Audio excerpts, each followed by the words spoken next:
बिस्मिल्लाहिर्रहमानिर्रहीम। अस्सलाम वालेकुम नाज़रीन, आप यूट्यूब चैनल देख रहे हैं, मैं इमरान ख़ान हूँ। नाज़रीन, जो ईरान और इसराइल के बीच में सूरत हाल है उसमें कुछ लेटेस्ट इन्फॉर्मेशन है मेरे पास, वो मैं आपके साथ शेयर करता हूँ बाद में। लेकिन पाकिस्तान के अंदरूनी हालात के ऊपर कुछ चीज़ें जो मुझे आपको बतानी है। एक तो मैंने पिछले व्लॉग में आपको बताया था कि आर्मी चीफ के हवाले से इकनॉमिक टाइम्स में एक खबर छपी है और उसमें ये कहा गया कि आर्मी चीफ को दावत नहीं दी अमेरिका ने। वाइट हाउस ने ये क्लेम किया है और उन्होंने डिनाई किया है, ये तरदीद की है इन खबरों की कि पाकिस्तान के army chief general Asim Munir को या दुनिया के किसी और आर्मी चीफ को अमेरिकी फ़ौज की 250वीं जो एक एनिवर्सरी है उस परेड के मौके पे दावत दी गई। किसी को दावत नहीं दी गई और ये खबरें झूठ थी और झूठ फैलाया गया। इसमें हुआ क्या था, अब ये कहानी मैं आपको बताता हूँ, ये बड़ी दिलचस्प है। हुआ ये कि सबसे पहले ये खबर डाली इंडियन मीडिया ने और एक दाने के तौर पे डाली, तो पाकिस्तान में मौजूद टाउटों ने ये दाना चुग लिया।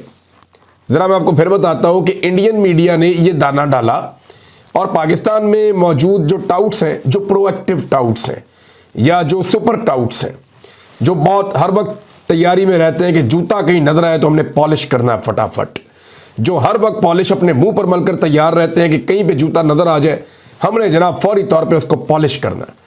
तो ये जो टाउट्स थे, जैसे ही इंडियन मीडिया ने दाना डाला इन्होंने फ़ौरन चुग लिया, क्योंकि ये जो फेक न्यूज़ है ये इंडियन मीडिया ने पहले चलाई थी कि पाकिस्तान के आर्मी चीफ को अमेरिका ने दावत दी है, डोनाल्ड ट्रंप ने या अमेरिका ने, कि डोनाल्ड ट्रंप की सालगिरह भी है और 250वीं एनिवर्सरी भी है, लिहाजा इस मौके पे पाकिस्तान के आर्मी चीफ को या फील्ड मार्शल आसिम मुनीर साहब को बुलाया गया।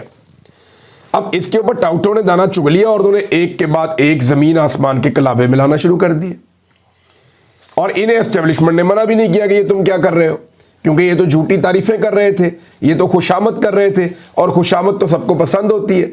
तो इस झूठ की बुनियाद के ऊपर इन्होंने पूरा एक महल खड़ा कर दिया जिसकी वजह से बाद में शर्मिंदगी हुई।